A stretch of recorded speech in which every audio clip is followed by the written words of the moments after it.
अस्सलाम वालेकुम मेरे प्यारे व्यूवर्स, मेरे यूट्यूब फैमिली, क्या हाल है? ठीक है आप लोग? हाँ जी, आज जुमातुल मुबारक है और सबको मेरी तरफ से जुमा मुबारक। आज हम ऐसे बिज़नेस की तरफ आपका मतलब ध्यान लेके जाएंगे जो कि वुमेंस में काफ़ी मकबूल होता है, चाहे वो पाकिस्तान हो चाहे फिर मतलब बाहर बैरून मुल्क। इनमें इस बिज़नेस का बहुत रुझान होता है, ठीक है ना। और औरतों के लिए तो ख़ास तौर पे ये बहुत बेस्ट समझा जाता है। और अगर आप ये बिज़नेस करना चाहते हो तो आपको इस बिज़नेस में किन किन चीज़ों की ज़रूरत होगी और आपको ये बिज़नेस रन करने के लिए कौन कौन से टॉपिक्स हैं जिन पे फोकस करना पड़ेगा, ठीक है। आज हम आपको इसके बारे में बताएंगे। अगर आप इस चीज़ में शौक़ रखते हो तो सबसे पहले तो आपको ये जानना होगा कि बुटीक बनाने के लिए हमें जिस कैटेगरी को फोकस करना होता है वो है मिडिल क्लास या उससे अपर क्लास, क्योंकि ये गरीब या देहाती इलाकों में बुटीक का बिज़नेस नहीं चलता। इसलिए क्योंकि जो प्रोफेशनल लोग होते हैं वो ही इस चीज़ को ज़्यादा मतलब पसंद करते हैं कि उन्हें एक चीज़ तैयार और अच्छे प्राइस में मिल जाए। लेकिन यह कि उनकी टाइम की कमी की वजह से वो लोग इस चीज़ को ज़्यादा पसंद करते हैं।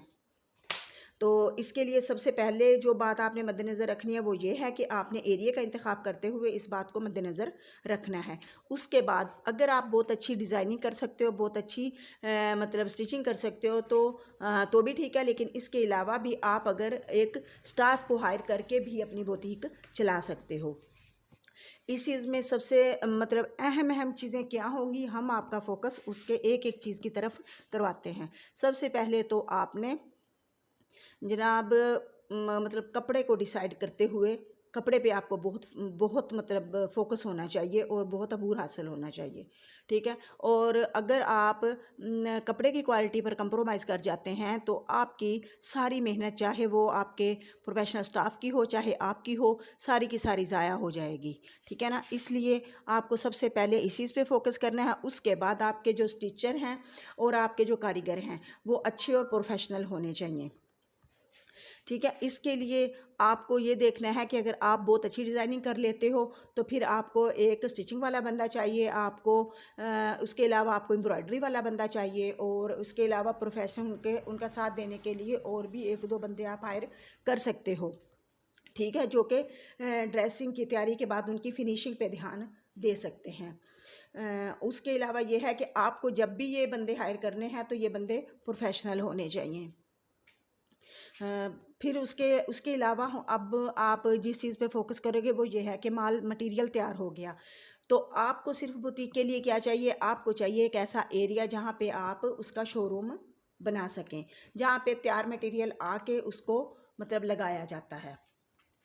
तो इस चीज़ के लिए आप ऐसी जगह का इंतखाब करें या ना कि वो एक मतलब देहाती इलाके में हो या गरीब इलाके में हो, बल्कि एक मिडिल क्लास या उससे अपर क्लास अच्छी सोसाइटी में होनी चाहिए।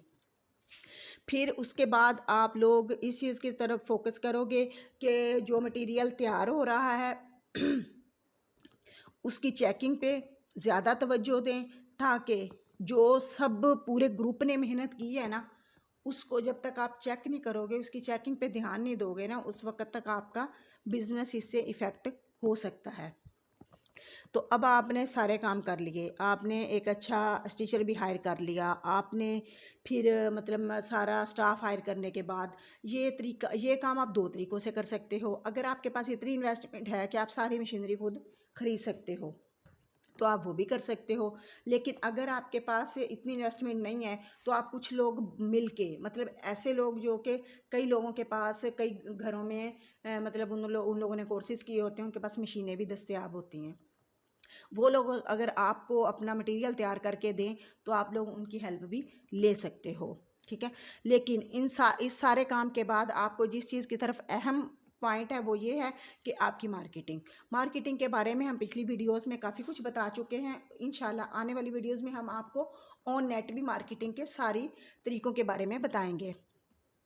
तो इसलिए जब तक आपके कारोबार की मज़बूत मार्केटिंग नहीं होगी ना, और ज़ाहिर है जब आपके कारोबार की सेल नहीं होगी तो मटेरियल तैयार करने का क्या फ़ायदा। इसलिए आप इस चीज़ पे ज़्यादा फोकस करोगे और फिर ही आपका बुटीक अच्छा रन करेगा। मेरे ख़्याल में आज आपने बुटीक के बारे में कुछ तो इन्फॉर्मेशन जज कर ली होगी कि आपको एक बुटीक बनाने के लिए कितनी की इन्वेस्टमेंट चाहिए होगी। वो आप अपने आइडिया के हिसाब से देखोगे कि अगर आप खुद सब हर चीज़ अरेंज कर सकते हो तो आपके पास कितनी इन्वेस्टमेंट होनी चाहिए। और अगर इंशाल्लाह आपको इस कुलिये पे भी हम पूरा एस्टीमेट बताएंगे।